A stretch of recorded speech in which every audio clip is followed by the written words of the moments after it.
ಸಖತ್ ಖಾರ ಬಣ್ಣ ಮತ್ತು ರುಚಿ ಆಚಿ ಚಿಲ್ಲಿ ಪೌಡರ್. ಬೆಂಗಳೂರಿನಲ್ಲಿ ಟೆಕಿ ಶರ್ಮಿಳಾ ಸಾವಿನ ಕೇಸ್ಗೆ ಸ್ಫೋಟಕ ಟ್ವಿಸ್ಟ್ ಸಿಗ್ತಾ ಇದೆ. ಪಕ್ಕದ ಮನೆಯಲ್ಲಿದ್ದಂತಹ ಪಿಯು ವಿದ್ಯಾರ್ಥಿಯಿಂದಲೇ ಶರ್ಮಿಳಾ ಕೊಲೆ ಎನ್ನುವುದು ಪತ್ತೆಯಾಗ್ತಾ ಇದೆ. 34 ವರ್ಷದ ಶರ್ಮಿಳಾನನ್ನ ಒನ್ ಸೈಡ್ ಲವ್ ಮಾಡ್ತಾ ಇದ್ದ ಕರ್ನಲ್. ಲವ್ ವಿಚಾರ ಹೇಳಿಕೊಳ್ಳದೆ ಶರ್ಮಿಳಾ ಮೇಲೆ ಆಸೆ ಪಟ್ಟಿದ್ದ. ಜನವರಿ 3ಕ್ಕೆ ಶರ್ಮಿಳಾ ಇದ್ದಂತಹ ಫ್ಲಾಟ್ಗೆ ಬಾಲ್ಕನಿ ಮೂಲಕ ನುಗ್ಗುತ್ತಾನೆ. ಹಿಂಬದಿಯಿಂದ ಶರ್ಮಿಳಾನನ್ನ ಬೆಗೆದಪ್ಪಿಕೊಂಡು ಆಕೆ ಬಿಡಿಸ್ಕೊಳ್ಳೋದಕ್ಕೆ ಯತ್ನಿಸಿದಾಗ ಕುತ್ತಿಗೆಗೆ ಆಕೆಗೆ ಹೊಡಿತಾನೆ ಆತ. ಪ್ರಜ್ಞೆ ತಪ್ಪಿ ಬಿದ್ದುಬಿಡ್ತಾಳೆ.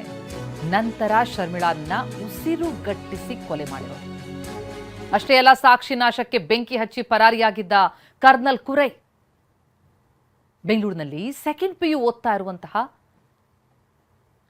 ಕೇರಳದ ಕುರೈ. ರಾಮಮೂರ್ತಿ ನಗರ ಪೊಲೀಸರು ಆರೋಪಿ ಕುರೈ ಕರ್ನಲ್ನನ್ನ ಬಂಧಿಸಿದ್ದಾರೆ. 34 ವರ್ಷದ ಟೆಕಿ ಶರ್ಮಿಳಾ ಸಾವಿನ ಕೇಸ್ಗೆ ಸ್ಫೋಟಕ ಟ್ವಿಸ್ಟ್ ಸಿಗ್ತಾ ಇರೋದು. ಆಕೆಯನ್ನ ಪಕ್ಕದ ಮನೆಯ ಒಬ್ಬ PU ವಿದ್ಯಾರ್ಥಿ ಕೊಲೆ ಮಾಡಿದ್ದಾನೆ. ಆಕೆ ಬಗ್ಗೆ ಒನ್ ಸೈಡ್ ಲವ್ ಇಟ್ಕೊಂಡಿದ್ದಂತಹ ಈ ಹುಡುಗ ಆಕೆ ಬಳಿ ಅದನ್ನ ಹೇಳ್ಕೊಂಡಿರ್ಲಿಲ್ಲ. ಆದ್ರೆ ಆಕೆ ಮನೆಗೆ ನುಗ್ಗಿ ಆಕೆಯನ್ನ ಕೊಂದಿದ್ದಾನೆ. ಘಟನೆ ಕುರಿತಂತೆ ಇನ್ನಷ್ಟು ಡೀಟೇಲ್ಸ್ ಕೊಡ್ತಾರೆ ನಮ್ಮ ಪ್ರತಿನಿಧಿ ಪ್ರದೀಪ್. ಈಗ ಸಂಪರ್ಕದಲ್ಲಿದ್ದಾರೆ. ಪ್ರದೀಪ್, ಈ ಘಟನೆ ಕುರಿತಂತೆ ಈಗ ಸಿಗ್ತಾ ಇರುವಂತಹ ಮಾಹಿತಿ ಏನು? ಅಂದ್ರೆ ಇಬ್ರು ಕೂಡ ಪಕ್ಕದ ಮನೆಯವ ಅಂತಂದ್ರೆ ಪರಿಚಿತನ, ಬಂದು ಹೋಗುವಂತದ್ದೇನಾದ್ರು ಈ ಸಲುಗೆಗಳಿತ್ತ ಹೇಗೆ ಅಂತ?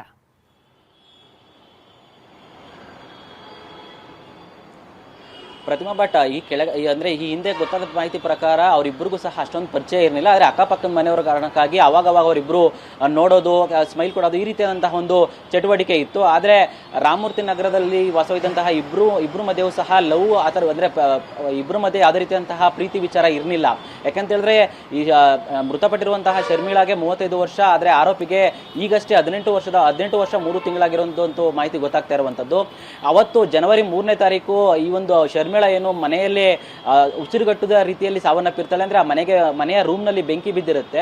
ಈ ಬೆಂಕಿಯಿಂದನೇ ಆಕೆ ಸತ್ತಿರೋದು ಅನ್ನೋ ಒಂದು ಆ ರೀತಿಯಾಗಿ ಅದು ಕಂಡಿರುತ್ತೆ. ಆದ್ರೆ ಪೊಲೀಸರಿಗೆ ಈ ಒಂದು ಘಟನೆ ಬಗ್ಗೆ ಅನುಮಾನ ಇರುತ್ತೆ. ಹೀಗಾಗಿ ಪೊಲೀಸರು ತನಿಖೆಯನ್ನು ಕೂಡ ಒಂದ್ ಕಡೆ ಮಾಡ್ತಾ ಇರ್ತಾರೆ. ಆದ್ರೆ ಇದೇ ವೇಳೆ ಆಕೆಯ ಮೊಬೈಲ್ ಕೂಡ ಮಿಸ್ ಆಗಿರುತ್ತೆ. ಆ ಮೊಬೈಲ್ ಮಿಸ್ ಆಗಿದ್ದಂಥದ್ದು 1 ವಾರದ ನಂತರ ಆಕೆಯ ಸಿಮ್ ಮುಖಾಂತರ ಮತ್ತೆ ಆನ್ ಆಗುತ್ತೆ. ಈ ವೇಳೆ ಪೊಲೀಸರಿಗೆ ಅವರ ಅಂದ್ರೆ ಶರ್ಮಿಳಾ ಅವರ ರಿಲೇಷನ್ಸ್ಗಳು ಮಾಹಿತಿಯನ್ನ ಕೊಡ್ತಾರೆ, ಈ ರೀತಿಯಾಗಿ ಮೊಬೈಲ್ ಆನ್ ಆಗಿದೆ ಅಂತ ಹೇಳಿ.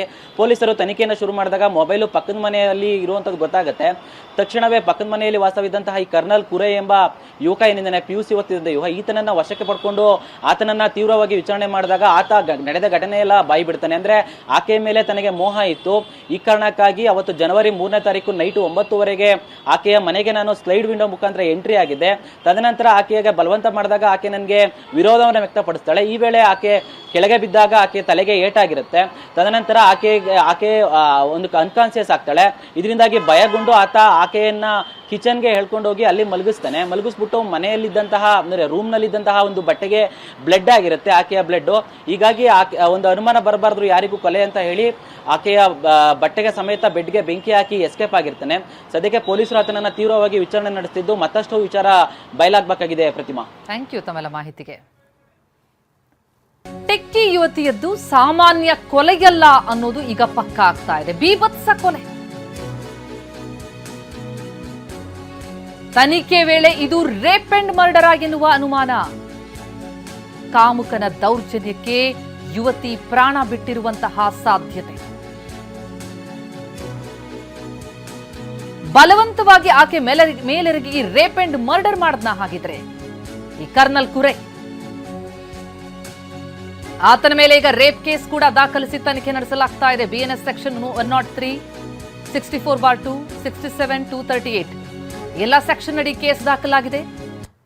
ಮರಣೋತ್ತರ ಪರೀಕ್ಷೆ ಮತ್ತು FSL ವರದಿ ಬಳಿಕ ಇನ್ನಷ್ಟು ಸತ್ಯ ಬಯಲಿಗೆ ಬರಬೇಕಾಗಿದೆ.